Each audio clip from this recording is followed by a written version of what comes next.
Welcome, everybody, to today's session on embracing the value of conflict and how it will help us leading transformational change. Our facilitator today is Paula Zimmerman. Paula is the principal consultant at ProSonder Solutions. She has worked in the field of HR strategy, employment law, and culture development for more than 20 years. Don't want to age you there, Paula. Starting as an employment attorney and then working in a variety of HR executive leadership roles before founding ProSonder nearly 7 years ago. Paula provides fractional HR leadership, HR strategy, and leadership and cultural development support to clients in a range of industries, including manufacturing, aerospace, and private equity-backed entities. When she's not partnering with her outstanding clients, Paula is growing into becoming a full-fledged Philadelphia sports fan, a journey she started a few years ago to keep up with her husband and 2 teenage sons. And I have to comment here, being from Chicago and having such lousy teams, that she gets a lot more exciting sports than we do here in Chicago. She credits being a lifelong holder of diverging views for shaping her career trajectory, from employment litigation through employee relations, and now to her work with teams and organizations to productively navigate conflict. And just one ground rule before we introduce Paula, before she takes over, is if you have questions at any time, put them in the Q&A and put your email address by the question. In case we run out of time, Paula can respond after the session. Welcome, Paula Zimmerman. Thanks, Tom. So I trace the start of my interest in conflict to around this time in my life, when I have an early memory of my parents getting a call home from my preschool teacher for sharing with the class that Santa Claus wasn't real. My rationale was that he couldn't go everywhere in one night because it took me a half an hour just to get to school, and my house didn't even have a chimney and a fireplace. So how did I still get presents? Needless to say, was not well received by my peers. This quote from my father came several years later in response to some other precocious moment of mine, and still frames my ongoing journey to figure out what are the right squabbles and how to have them in a productive way, allowing people to learn, grow, and achieve amazing outcomes together. So as a result, I love to help individuals, teams, and organizations embrace and navigate conflict. I've met very few people that don't have a feeling or a point of view about conflict. So I don't know if people can chat things in. So just think amongst yourselves, just to get a pulse check on the folks on the call. What word or phrase comes to mind when you hear the word conflict? That'll help you kind of understand a little bit about your own conflict orientation. For most people, their immediate reaction to the word conflict is a negative one, but it doesn't have to be. Conflict is natural and it exists in every human relationship. When there are 2 or more people working together, at some point, you're going to have a disagreement or some tension, and it's completely normal. Handling conflict is a skill, and you can learn and use that skill to build up rather than break down your team. So first, I want to differentiate toxic conflict from productive conflict. Toxic conflict is the kind that's going to break down and destroy your team. This is often the kind of conflict that comes to mind for folks. Some of the hallmarks are its attitudes around antagonism and frustration, emotions spilling out all over, dismissiveness. Often there aren't many people talking, and the ones that are always the same ones. People don't feel welcomed, and they focus on winner-take-all options or my way or the highway kind of solutions. Productive conflict, on the other hand, is where you find the really good stuff for a team and what we're going to talk about today. Different perspectives are welcome. There's an attitude of curiosity and learning. Emotions are still present because people are still going to care and advocate passionately, but they're held in check. Everyone gets engaged in ideas and the focus is on the shared outcome. So particularly during times of change, where we all know different perspectives are running rampant through teams and organizations, some voiced, perhaps louder than others aren't spoken, might be hiding in the dark corners of your teams. Reframing how you think about conflict and building the good habits to engage in productive conflict is going to give you a valuable leadership tool to engage and invest your team. So first of all, we're going to talk about 5 reasons productive conflict is going to help your team. So even if you think you're already kind of on board with the idea of productive conflict, these reasons can help you reframe how your colleagues think about conflict, because you might need to help bring them along as well. Can also help you to keep these in mind when the rubber starts to hit the road and you're in those situations where you may be wavering because things are tough, you're already behind schedule, over budget, maybe some contrarian team member is speaking up again and you just want to push ahead and ignore the tension. It can be helpful to keep in mind some of the things that you might be missing. So the first thing I want to share with you is that conflict is at its core kind of productive energy. It's the gap between what we want and what we have or are experiencing at a particular point in time. And in that gap, when we're experiencing the friction, what we're pushing against, what or who is in our way, is where that productive energy kind of resides. It's not inherently good or bad, and it can be a valuable resource to invest people in focusing on the right productive outcomes, using that energy to work together and form a new path, or find the best of the multiple paths to truth for the people involved. If you don't manage it, it's going to fuel less productive behaviors. This is also where the toxic conflict or the drama can come from, this misuse or misdirection of conflict energy. It's going to be directed at people. People will be struggling against themselves, maybe justifying their bad behavior. We all know as leaders how much time and energy and resources this bad behavior can suck away from the real work that we need to get done. So navigating conflict productively is a real key strategy to prevent those toxic behaviors and drama. If you're ignoring different perspectives and tension, trying to push them under the rug or back into the dark corners, more often than not, those feelings are going to grow, fester, and erupt into toxic conflict. Next, productive conflict creates valuable learning opportunities. When you're in a place that values productive conflict and you know you're not going to be punished for suggesting different ideas or taking risks, you're going to be comfortable putting yourself out there, asking the tough questions, raising concerns when something doesn't work like it's supposed to. By causing spirited debate and suggesting new ideas, you get opportunities to learn from each other's different experiences and perspectives. Diverse perspectives can't help your team if you're not willing to talk about them and engage with them. So really getting those ideas out there and create an environment where every member can participate. And team members aren't scared to speak up and share their perspectives, provide alternative viewpoints, and ask questions. It's also a great opportunity to practice listening. Productive conflict relies heavily on listening, and providing the opportunity to practice that skill is important, and we can all definitely use more of that. It also inspires creative problem solving. Innovation depends on diversity of ideas, which often leads to conflict as people advocate for their competing ideas. Unconventional thinkers often meet resistance, but it's those people who think differently who are going to make the changes possible and your outcome better. Without those regular disagreements and discussions, teams can easily fall into delivering mediocre or good enough work that just meets the status quo. So what can help your team go beyond? Questioning accepted norms, challenging each other, pushing folks to think beyond the comfort zone. And that happens when you can embrace the idea that every team member brings their different, equally valuable perspective to the table. And in a few minutes, we'll talk about how you can do that effectively.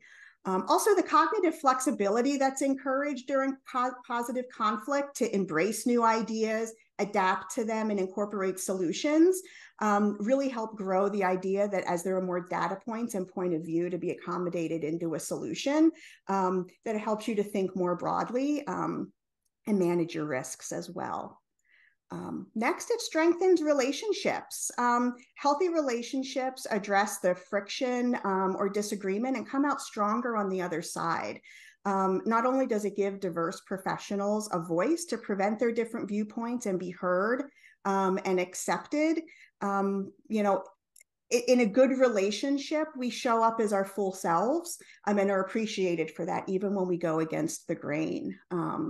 And by showing that you care enough about someone to understand their perspective and want to discuss it, helps you really deepen that relationship. Because if you don't care about them, you're just going to kind of ignore it and walk away. But that activity of kind of digging in to learn more can really help show the respect and value that you have for the relationship and that you want to explore it and address it even more. And lastly, I'll say, productive conflict results in a better work product by recognizing and embracing the friction is really one of those slow down to speed up leadership moments in my mind. When the tension and the disagreements show up, it can be tempting to overlook it and sweep it under the rug. But because there are a lot of things depending on the outcome, but almost always it's going to come back to bite you. Maybe later in the project when that smaller issue festers and becomes bigger, or it just sits there and erodes your team culture or a client relationship because of all the things you're left unsaid and sending messages about folks' concerns that aren't important. Disagreement is really how you hone your work as you use the various perspectives to shape your path to the outcome. You can mature your work from being good enough to being truly great.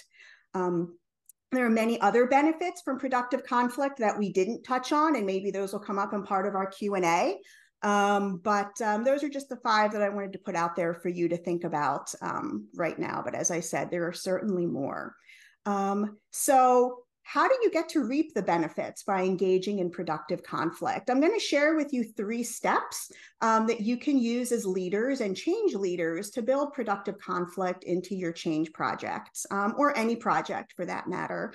Throughout, I'll also highlight some key practices that you can tap into if you're not leading a project and want to invite productive conflict in or give voice to some things that aren't being said that maybe need to be addressed. So also can adapt to even if you're just working through some disagreements one-on-one with a colleague or in a particular team meeting.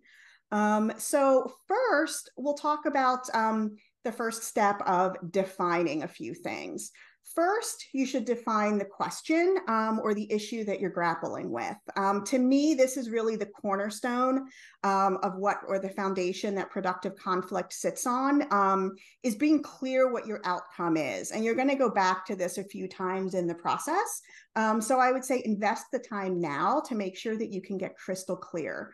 You're going to come back to this. This is one of those things that even if you're in a less structured or formal project, always be clear on the question. What's the goal and how can you align around it? So clarity really ensures that you're on the same path to the outcome and not, disagreeing about different problems or interpretations or aspects of the problem. And it's really important that you're focused on making a choice for a clear outcome, not just debating a topic. So for example, debating a topic might be, where should we streamline our business? Perhaps a stronger question for your team would be, should we choose to close our office in London or New York? So think about how you can really hone your question to get to a specific area of discussion. You want to ensure that it's compelling, that it's relevant and interesting to those in the room, which can also help you with the next step of picking the right folks to be consulted. Who's going to be involved at this step is important to ensure that you're getting the right voices in the room. The voices that are going to say the things you might not necessarily want to hear, but need to hear to have a great outcome. You're going to want to be mindful that your group is just right, not too big, not too small, so that you can manage the discussion. But think about how are you going to look beyond the same old group that you're talking to get the right data that you're going to need. And then lastly, in this step, you want to define the process for the folks that you're consulting. Clarity on how the information they're sharing with you is considered. What's your decision-making process? You can think of things like DAI and RACI. Are you being advised? Are you providing information? Those kinds of things. So it's really clear what people are being asked to do. And also things around the timeline for the decisions. What's next? How this fits into the larger system. Because you're asking folks to invest in this conversation, depending on how comfortable your workplace and culture is with conflict and differing points of view. People might be feeling that they're going to have to take a personal risk to really have good, meaty conversations. So investing them in why they should take that. And really defining the process clearly is a good step in that direction. The next step is start the debate. And all of these steps can be used and adapted even if you're not managing an initiative. But first we'll start with fostering safety.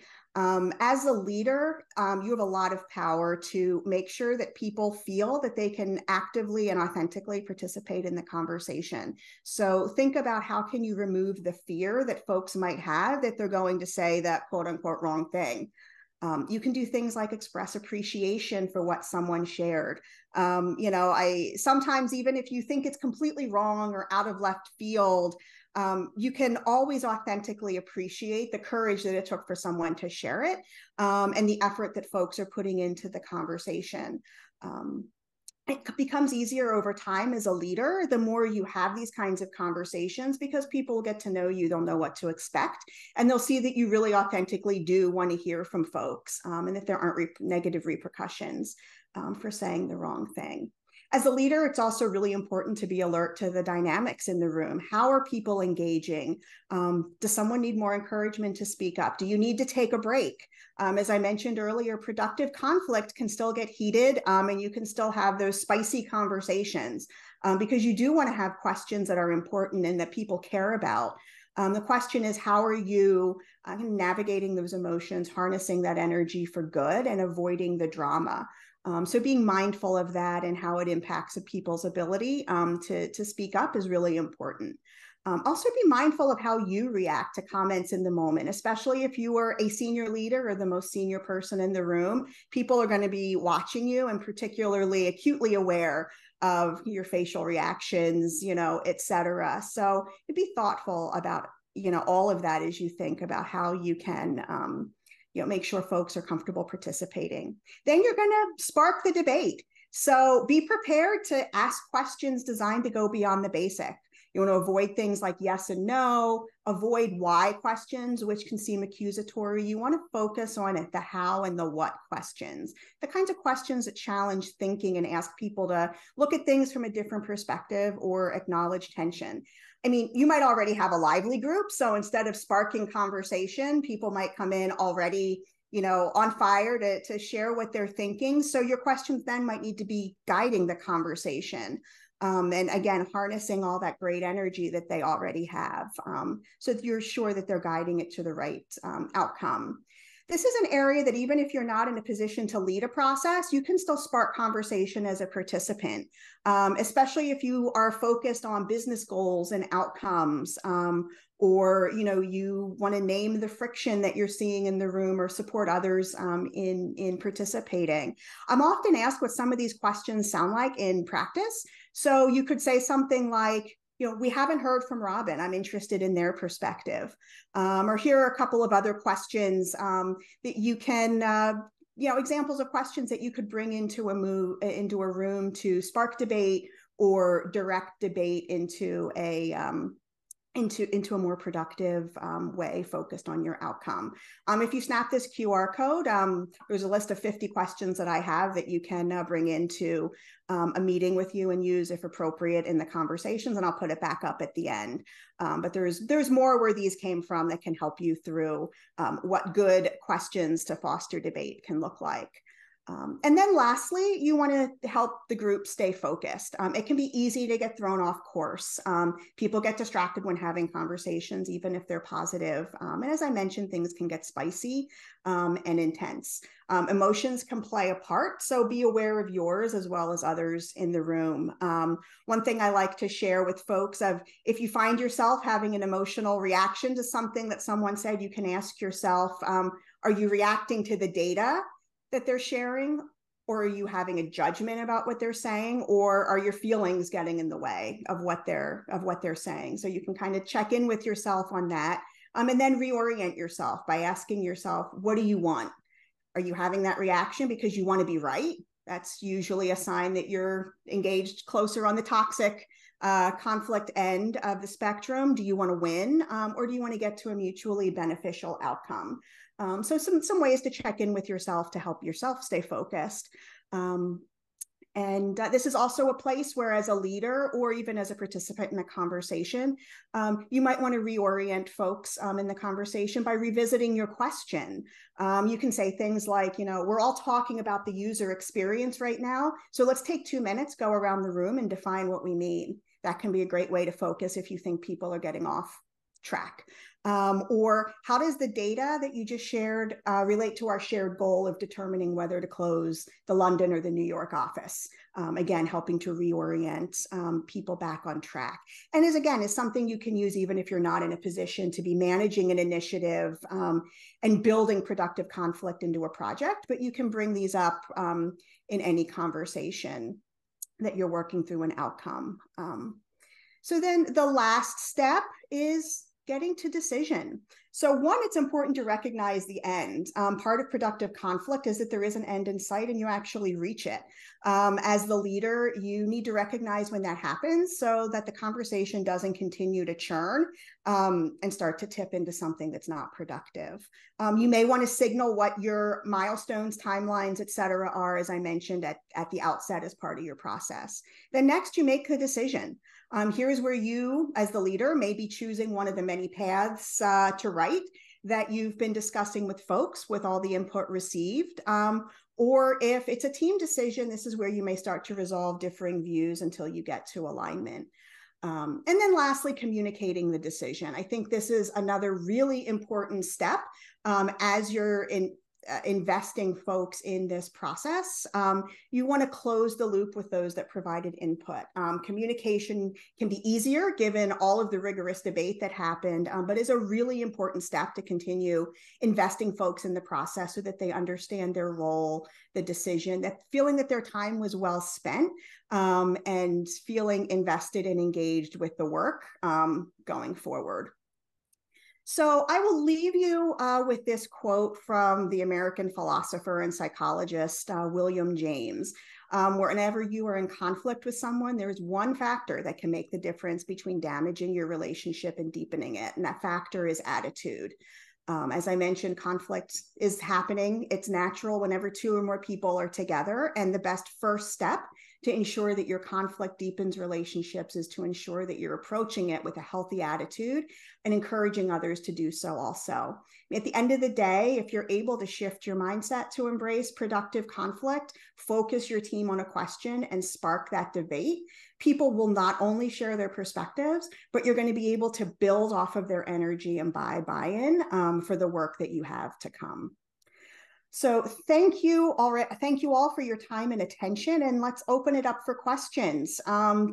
We have a question from Randy. How often are you seeing political or ideological conflict within organizations? And in those cases, how do you help people navigate when it feels risky?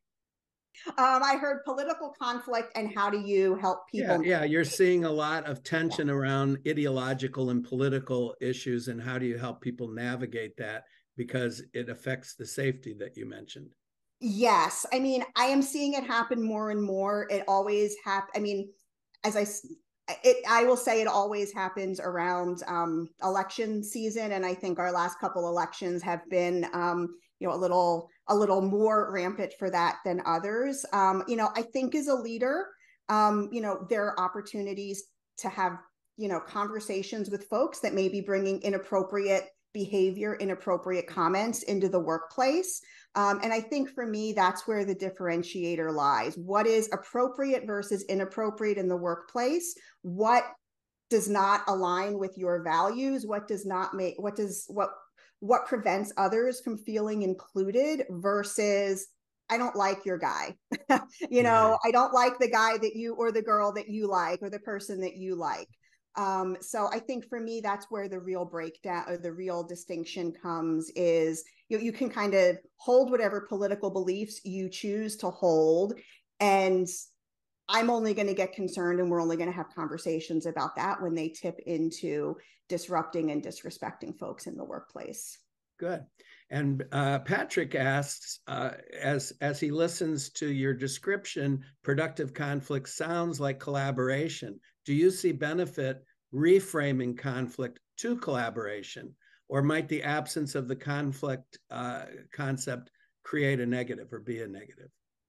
So I like to talk about conflict because I think I've found a lot of people shy away from it. I've found, as I've worked with organizations to kind of repair culture and address culture, there's a lot of unresolved issues because people are afraid of having the hard conversations. So I think collaboration is definitely a part of it. I think, crucial conversations, all of those things about how to say what needs to be said and have the hard conversations are important. For me, I think it's important to use the word conflict because I think it's possible for people to think they're having positive collaboration when they might be missing what's not being said by avoiding kind of the hard conversations and not elevating kind of what's not in the room. But is there a potential for the two to overlap and kind of have their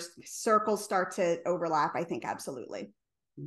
And then Randy asks, is the attitude of the William James quote essentially about good faith?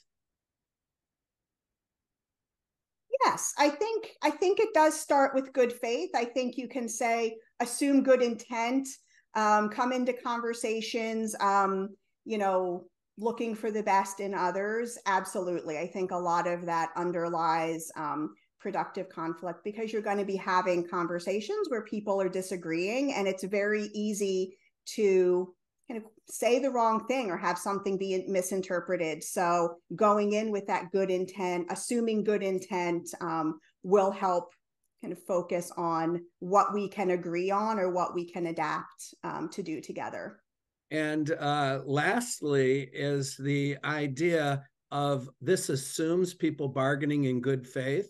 How do we deal with, and Karen asked the best advice for dealing with parties that they aren't coming in good faith. Maybe they want to win. They want to be right. It's self-motivated. Yeah. So when I think of those folks, my response is first to contain them, because toxic employees can damage teams really quickly. So as a leader, you have to kind of contain them and have that conversation. So they might not know that's how they're coming off. Some, it's a continuum. Some people are more aware than others, but kind of contain them to kind of prevent them from kind of harming the overall positive vibes of the team. And then you can coach them. So like I said, they may not understand how they're showing up. They might, be able to improve and engage differently. Give them some guardrails to monitor their behavior, again, to kind of that containment idea. And then if they don't improve, you exit them. They deplete too much from your team. I'm an advocate, even if they're a superstar, nothing anyone brings to the table is worth what they're preventing others from bringing to the table. So if you've read Multipliers by Liz Wiseman, she talks about this idea and getting rid of the prima donnas. Robert Sutton wrote a book a number of years ago called the No A-Hole Rule, which you could probably guess from the title, is all about this concept of kind of the negative impact of those kinds of players. Well, thank you very much for a fascinating and intriguing session. And please put that URL code up, or the Q code, for the questions again. There are your steps. So please feel free to take a screenshot. There's the steps that I went over and the questions to spark debate. Thank you so much, Paula. Thank you, everyone, for your time today. I really appreciated getting to talk with you.